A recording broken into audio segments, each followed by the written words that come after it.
A'udzu billahi minasyaitonir rajim. Bismillahirrahmanirrahim. Ya ayyuhalladzina utul kitaba aminu bima nazzalna musaddiqan lima ma'akum min qabli an nadmisa wujuhan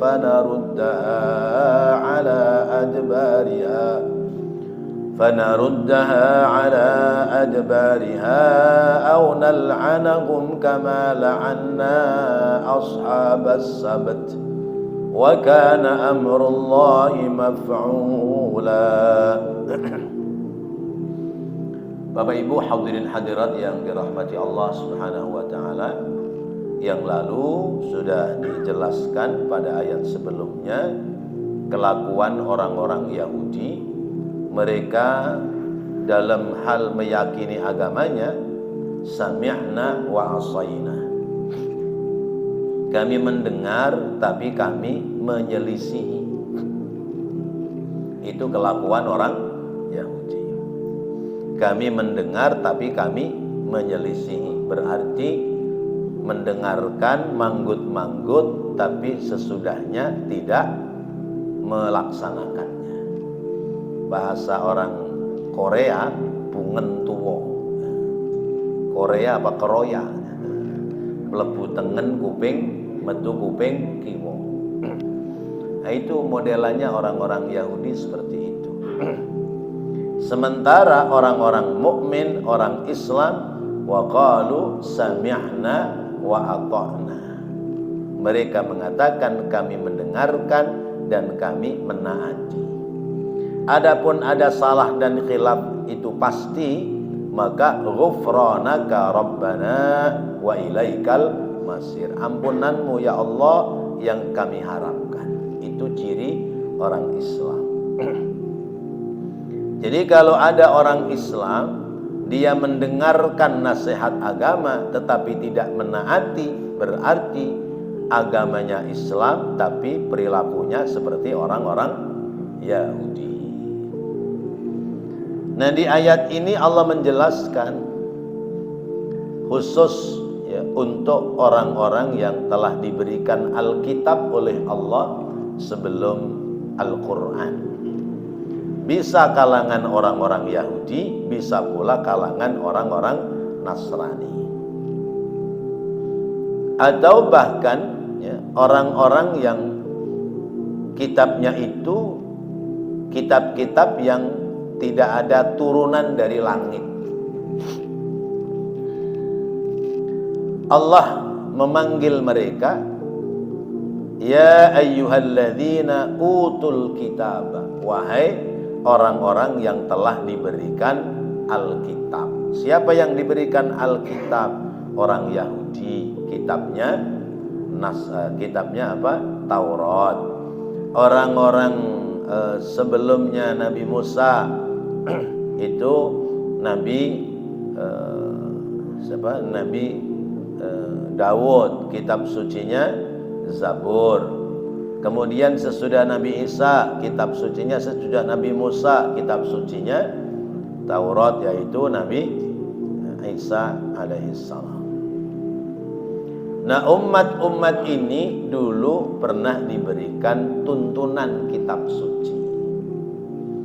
Tetapi kenapa ketika Rasul yang dijanjikan oleh Allah yang ada dalam kitab suci mereka, ya, ketika kemudian Rasul itu datang, mereka tidak beriman kepada Rasul Nabi Muhammad sallallahu alaihi wasallam. Ada beberapa alasan, ya, karena sebab kebencian, ya, karena sebab tidak kesenangan dan yang lainnya.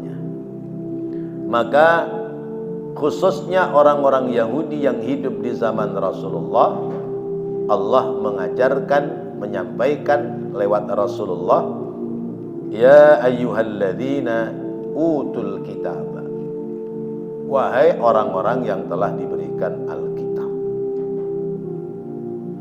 Ay yaqulullahu ta'ala amiran ahlal kitabi bil imani bima nazzala ala rasulih Muhammadin sallallahu alaihi wasallam minal kitabil azimi alladhi fihi tasdiqul akhbari allati bi aydihim minal bisharati wa mutahaddidan lahum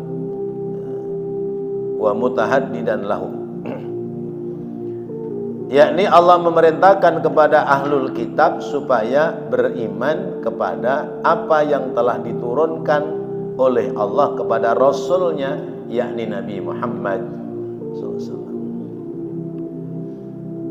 yaitu Kitabul Azim, Al-Kitabul Azim, kitab suci Al-Quran, yang di dalamnya kitab suci Al-Quran itu tasdiqul akhbar, ya, membenarkan berita-berita yang lalu-lalu, allati bi aidihim, yang berkenaan dengan mereka, yang ada pada tangan-tangan mereka, minal bisyarati, berupa kabar gembira, wa mutahaddidan, dan ancaman lahum, bagi mereka, illam yaf'alu, manakala mereka tidak mensegerakan untuk beriman kepada Nabi Muhammad SAW.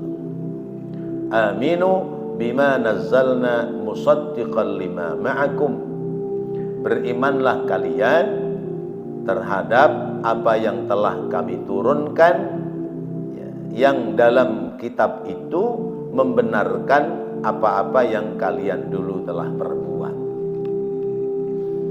Jadi Al-Quran membenarkan kitab suci sebelumnya, semisal kitab Injil, kitab Taurat, kitab Zabur, itu dibenarkan, keberadaan kitab itu dibenarkan dalam Al-Quran.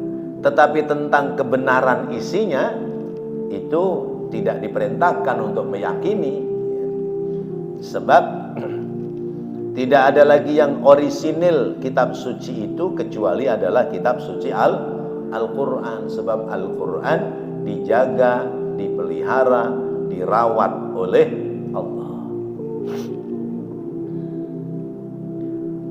Mana buktinya? Buktinya adalah karena kitab suci Al-Quran itu masih orisinil, Al-Quran itu datang dari Allah, sementara jiwa-jiwa kita ini diciptakan oleh Allah, sama-sama berangkat dari Allah, kita menjadi lebih mudah untuk menghafal dan memahami kitab suci Al-Quran. Seperti misalnya surat Al-Ikhlas, Qul huwallahu ahad, Allahus samad, lam yalid wa lam yulad wa lam yakul lahu kufuwan ahad. Pada hafal enggak? Niat ngapalin enggak? Niat ngapalin enggak kulhu? Enggak, tapi pada hafal sampai searti-artinya. Ini karena Al-Quran itu ayat Allah, jiwa kita dibimbing oleh Allah, jadi nyambung. Nyambung. Ya. Kalau ibarat kita ketemu orang asing, ngobrolnya nyambung karena ternyata sekampung, sama-sama orang Kebumen, ya, ketemunya di Jakarta, nah, akhirnya nyambung. Sampean Kebumennya mana? Lah sampean mana? Lah sampean di mana? Terus nyambung. Oh anu ya, dulu sekolahan kita di kampung ini, iya dulu pak gurunya anu, masih ingat gak guru anu yang galak? Nah, nyambung itu namanya, karena satu jalur. Tapi kalau satu orang Kebumen, satu orang Padang, mau cerita apa coba? Iya, ya. Di Jawa kebunnya Men, ya. Di Padang ya, kebunnya Minang, kan jadi nggak nyambung. Minangkabau itu kan kebunnya Menang. Orang Sumatera adu kebo sama orang Jawa. Orang Sumatera pinter. Kalau diambilin kebo yang gede, ya, itu kalah sama orang Jawa karena kepinterannya orang Jawa kemana-mana tuh. Ya. Ya. Akhirnya apa? Dibawailah kebo gudel. Tahu gudel? Anak kebo. Ya. Jadi bukan jeruduk, tapi mau nyusu. Nah ternyata kan kebo jantan, nggak ada pendel susunya. Jadi yang kelihatan gobel-gobel aja itu disusu sama dia. Akhirnya kebo Jawa kalah. Nah, maka disebutnya Minangkabau. Tuh ceritanya, katanya begitu. Ya nyatanya ya wallahu a'lam. Kalau kitab lain, memang kitab itu dari Allah awalnya, jiwanya adalah milik Allah. Tapi ketika kitab itu sudah dirubah oleh manusia, berarti rohnya kitab itu sudah tidak dari Allah. Maka nggak ada yang hafal terhadap kitab sucinya. Coba pendeta, ya, dia sudah jadi pendeta puluhan tahun misalnya. Kalau ditanya kira-kira hafal nggak sama kitab Injil? Enggak. Ya. Tapi kita sebagai umat Muslim, jangankan kulhu, Yasin aja hafal. Hafal nggak Yasin? Ya. Yasin hafal, masya Allah. Ya. Nah, kenapa? Karena nyambung. Karena itu kemudian Allah mengajarkan aminu bima nazzalna musaddiqan lima ma'akum. Udah beriman saja terhadap Al-Quran, yang Al-Quran itu membenarkan apa-apa yang ada pada kitab suci kalian dulunya. Ya, sekarangnya tentu tidak seluruhnya benar. Sehingga kadang-kadang kalau kita melihat dialog Islam dengan Kristen misalnya, kata orang Kristen, Al-Quran itu jiplak kitab kami, ya, jiplak kitab kami dari kitab Injil, ya. Atau menurun, menyalin. Kalau menyalin berarti dalam Al-Quran lebih sedikit dari yang disalin, atau setidaknya sama. Tapi ada nggak kesamaan? Ya. Misalnya tentang Nabi Allah Nuh alaihissalam. Nabi Allah Nuh alaihissalam itu turun dari kapal, kemudian melepaskan baju, lalu pesta minum-minuman keras. Ya. Ada nggak dalam Islam cerita seperti itu? Nggak ada. Berarti nggak ada salinan, orang nggak sama. Atau misalnya cerita tentang Nabi Harun yang berbuat zina sampai melahirkan anak. Ada nggak dalam Islam? Dalam Quran cerita Nabi Harun berbuat zina melahirkan anak? Nggak ada. Berarti tidak ada kesamaan. Ya. Tapi poin-poin yang masih sama ada, yaitu yang belum dirubah-rubah oleh pengikutnya. Jadi kalau dikatakan Quran itu mengambil dari Injil atau Taurat atau Zabur, tidak. Justru Al-Quran itu melengkapi dari kitab-kitab yang sebelumnya. Segeralah kalian beriman terhadap Al-Quran. Beriman terhadap Al-Quran berarti mengikuti Rasulullah Sallallahu Alaihi Wasallam. Min qabli an natmisa wujuhan fanaruddaha ala adbariha. Sebelum kami Allah mengubah mukanya, kemudian kami Allah memutarkan kepalanya, memutarkan mukanya ala adbariha, kepada arah belakangnya. Bisa kebayang nggak Pak? Kita menghadap ke sana, diputar oleh Allah, lehernya diputar, kepalanya balik menghadap ke belakang. Kebayang nggak? Maka ayat ini ada yang menyebutkan namanya majazi, ya, tidak makna sesungguhnya. Makna sesungguhnya kalau kepala orang ditoklek, ya, lalu dihadapkan ke belakang. Kira-kira kalau terjadi seperti itu, orang jalannya ke depan apa ke belakang? Ya mundur ke belakang, orang matanya pindah ke belakang. Tapi kan kenyataannya nggak ada seperti itu. Nah, maka qala ba'duhum, berkata sebagian ulama, maknahu min qabli an natmisa wujuhan fatomsuha fatomasaha huwa raddaha ilal adbari, yaitu Allah mengubah jiwanya sehingga dia itu kembali ke arah mundur. Wa ja'ala absarahum, dan Allah menjadikan mata-mata mereka miwaraihim, dari belakang mereka. Wa yahtamilu an ayyakunal muraju, dan mengandung bahwa maknanya adalah min qabli an natmisa wujuhan fala tabqa laha sam'an wala basaran wala anfan. Maknanya dibalik ke arah belakang itu tidak tersisa lagi bagi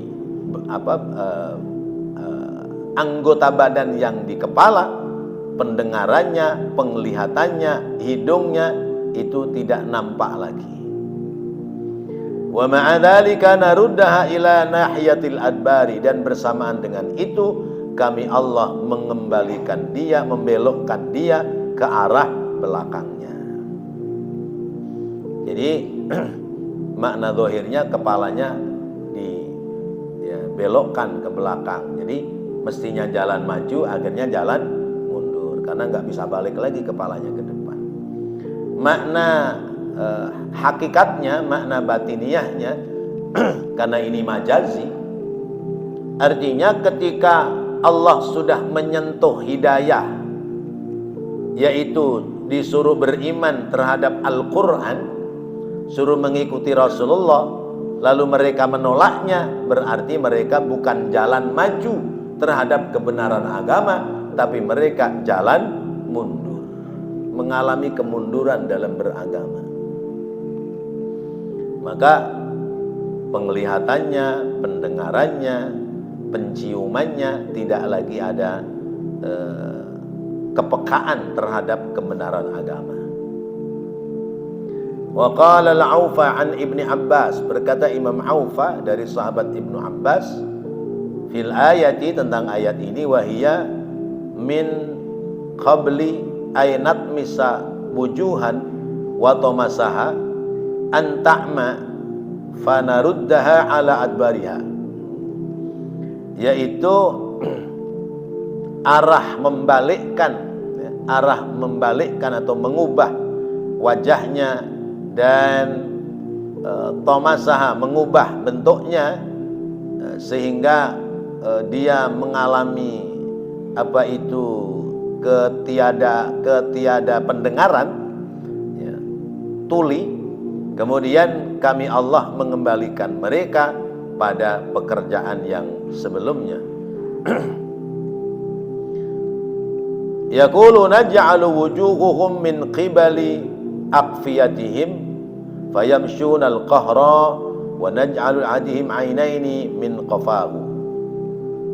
Kami jadikan wajah-wajah mereka yaitu min qibali aqfiyatihim, yaitu pada arah tengkuknya. Lalu mereka berjalan mundur, dan kami jadikan salah seorang di antara mereka dua matanya ada di arah belakangnya. Nah, ini namanya makna zahir, tapi makna hakikatnya orang jalan mundur itu ya tidak mendapatkan kemajuan untuk memperoleh kebenaran. Kalau bahasa zahir kita, saudara-saudaraku umat Islam, kalian ini sudah didekatkan oleh Allah, hidup kalian dekat dengan masjid, musola. Hidup kalian didekatkan dengan orang-orang berilmu. Hidup kalian sudah didekatkan dengan orang-orang baik, orang-orang ahli ibadah. Maka kalian itu mestinya mengikuti mereka. Berangkat ke masjid, musola, kumpul dengan orang-orang baik. Nanti pelan-pelan kamu akan menjadi orang baik. Tapi kalau kamu tidak mengikutinya, maka fanaruddaha ala adbariha, maka kamu tidak akan bertemu dengan mereka. Kamu berarti menyelisihi pekerjaan mereka. Bahasa kita, apakah tidak malu hidup dengan dekat dengan ulama, hidup dengan masjid musalla, hidup dengan orang-orang soleh, tapi kelakuanmu tidak bisa mengikuti kelakuan orang soleh. Itu maknanya begitu kira-kira.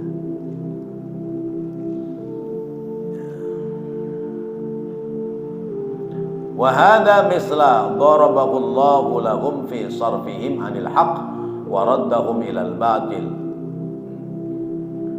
wa ruju'uhum 'anil mahabbatil bayda ila sabilid dhalalah yahra'una wa yamshuna al-qahra 'ala adbarihim. Jadi makna batiniyahnya bahwa mereka itu dibuat oleh Allah seperti kepalanya diputar ke belakang. Maknanya mereka meninggalkan mengikuti yang hak, dan mereka senang dengan hal-hal yang batil, dan mereka keluar dari mahabbatul bayda, kesenangan pada hal-hal yang bersih, yaitu menuju kepada sabilud dhalalah, jalan kesesatan. Yahra'una wa yamshuna al-qahra ala adbari. Maka pekerjaan mereka itu, perjalanan mereka itu seperti jalan mundur, karena tidak lagi menemukan hidayah, jalan kebenaran dari Allah Subhanahu wa taala. Seperti dalam surah Yasin disebutkan, inna ja'alna fi a'naqihim, terusin. Tuh kan nyambung kan? Inna ja'alna fi a'naqihim aghlalan fahiya ilal adqani fahum muqmahun wa ja'alna min baini fa'aghshaynahum fahum la yubsirun. Hafal ya. Padahal tulisannya di sebelah mana nggak tahu dah, tapi hafal ya. Orang lain baca salah, kita dengar salah gitu. Inna, sesungguhnya kami Allah, ja'alna, telah menjadikan fi a'naqihim, pada leher-leher mereka, aghlalan, belenggu. Fahiya, maka dia belenggu itu ilal adqani, sampai kepada dagunya. Sehingga ketika dia mau jalan diangkat dagunya, ya, belenggunya besar tuh, rantainya besar, nempel di lehernya. Jalan nggak bisa nunduk karena keikat lehernya keikat, jadi jalannya dongak aja. Ya. Wa ja'alna min baini aydihim saddan wa min khalfihim saddan fa aghshaynahum fa hum la yubsirun. Kami jadikan di depan mereka ada dinding penutup, dari belakang mereka ada penutup, dari kanan kiri mereka ada penutup. Maka mereka tidak mendapatkan petunjuk dari Allah Subhanahu wa taala. Ai hadza masalu su'in darabahu Allahu lahum fi dhalalihim. Yakni ini adalah perumpamaan, ya, perbuatan buruk yang Allah buatkan bagi mereka pada kesesatannya. Jadi orang yang tersesat itu jalannya seperti orang yang terbelenggu oleh rantai. Wa mana'ahum 'anil huda, dan menolaknya mereka dari hidayah dari Allah Subhanahu wa taala. Nah, Bapak-bapak, Ibu, hadirin hadirat rahimakumullah. Jadi ayat ini sasarannya adalah untuk orang-orang Yahudi yang hidup pada zaman Rasulullah. Tetapi tentu kalangan umat Islam, kalau kembali kepada waqalu sami'na wa ata'na, ada pula kalangan umat Islam yang sami'na wa asaina. Nah, ini ciri-ciri orang munafik. Mendengar tapi menyelisihi, tidak mengikuti ajaran Allah. Ada yang begitu, ngakunya orang Islam tapi tidak ibadah, sholat enggak, ya, ibadah enggak, berbuat baik enggak, yang ada memusuhi orang Islam. Itu orang munafik. Nah, munafik ini bahaya. Orang munafik itu besok di akhirat kata Allah fiddarkil asfali minan nar, di neraka yang terbawah. Jadi nerakanya orang kafir masih lebih ringan daripada nerakanya orang munafik. Kenapa begitu? Karena ini merusak. Zaman Rasulullah ada orang munafik namanya Abdullah bin Ubay bin Salul. Pada saat perang Uhud, ikut perang Uhud, bahkan mengomandoi 300 pasukan. Tapi ketika umat Islam keteter perang, bukan membantu umat Islam, tapi mereka lari ya, dari pasukan umat Islam. Kemudian mereka mengatakan, tuh dibilangin aja susah. Coba kalau dari kemarin ngikutin omongan saya, gak usah perang, gak bakal menang. Ya. Akhirnya bener kan, kalah. Untung kita udah lari duluan, gak ada yang mati. Nah, itu orang munafik. Tapi kalau menang, apa kata orang munafik? Tuh, orang Islam menang gara-gara ada kita bantuin, kita belain, jadi menang. Orang munafik itu gak ada salahnya, ya, bener terus. Tuh, zaman Rasulullah mengalami kekalahan dalam perang karena ada penyusup orang-orang munafik. Kemudian zaman Sayyidina Abi Bakar ada 2 hal yang diperangi, ya, 3 ya. Pertama, orang yang ngaku nabi ya. Jadi sepeninggalnya Rasulullah ada orang-orang yang mengaku nabi seperti Musailamah, diperangi. Yang kedua yang diperangi adalah tarikus sholat, orang yang tidak mengerjakan sholat. Karena tarikus sholat itu ciri-ciri orang munafik. Meninggalkan sholat itu ciri-ciri orang munafik. Kemudian yang ketiga yaitu memerangi orang-orang yang punya harta tapi tidak mengeluarkan zakat. Sehingga aman itu di zaman sahabat Abu Bakar. Tapi di zaman sahabat Umar ibnul Khattab terjadi lagi ya, gesekan, desakan orang-orang munafik ya, untuk menghancurkan umat Islam. Orang munafik membayar pembunuh bayaran namanya Abu Lu'lu. Ya. Abu Lu'lu ini menyatakan Islam tapi sesungguhnya tidak Islam. Ya, ada yang mengatakan agamanya Majusi. Ikut barisan orang Islam dalam sholat.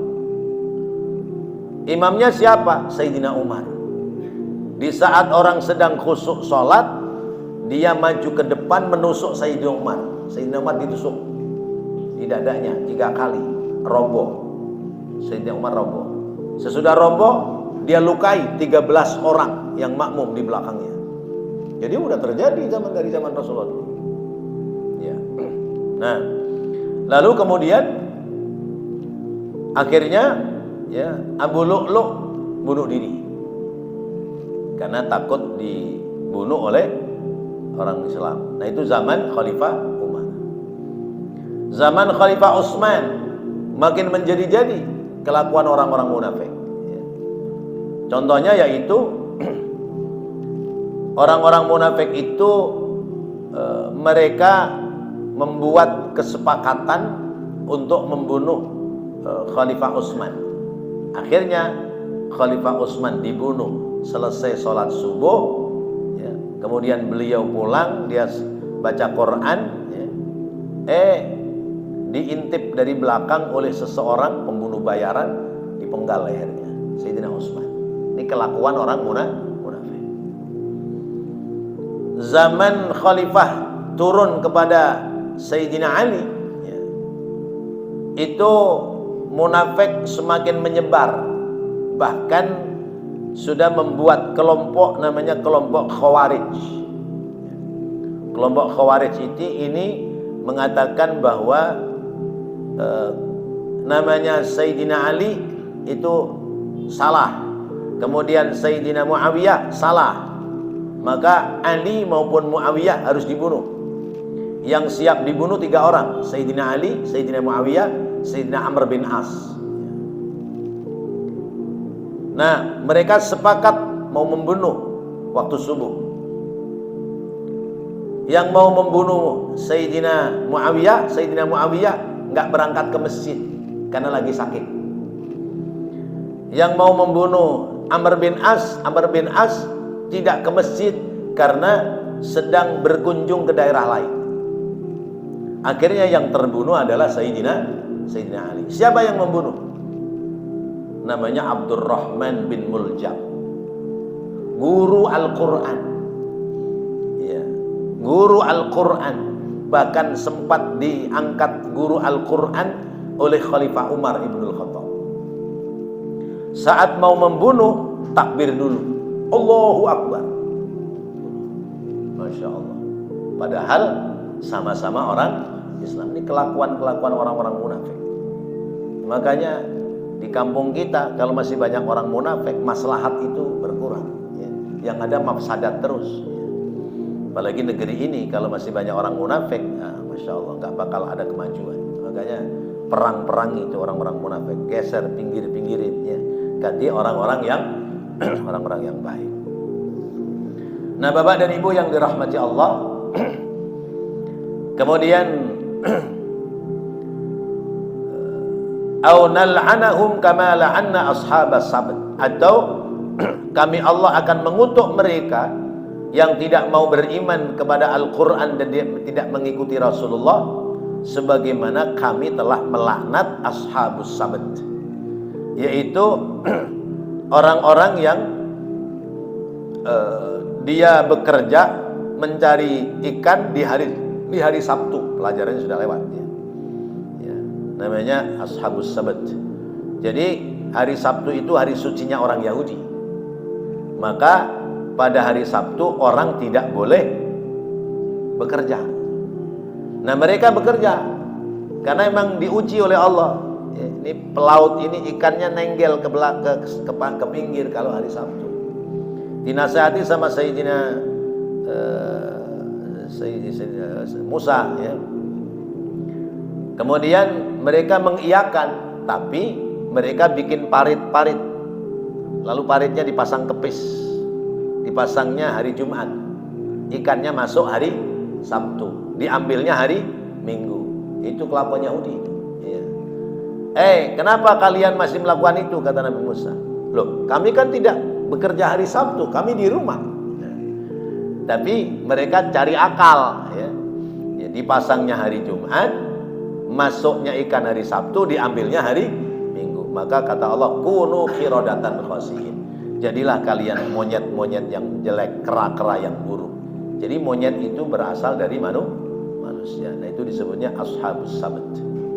Jadi kalau tidak mau mengikuti Al-Quran, tidak mengikuti Rasulullah, nanti kalian akan dikutuk oleh Allah. Wa kana amrullahi maf'ula, dan adalah ketetapan Allah itu pasti akan berlaku. Kalau tidak dirubah fisiknya menjadi binatang di dunia, besok masuk alam kubur itu dirubah menjadi binatang oleh Allah. Kalaupun tidak di alam kubur, nanti di akhirat dirubah bentuk fisiknya seperti binatang. Na'udzubillahi min dzalik. Maka kita sebagai umat muslim, kita harus taat kepada Allah. Kalau kita sudah mengatakan sami'na wa ata'na, maka kita segerakan untuk mengikuti apa yang telah diperintahkan oleh Allah Subhanahu wa taala. Shadaqallahul azim.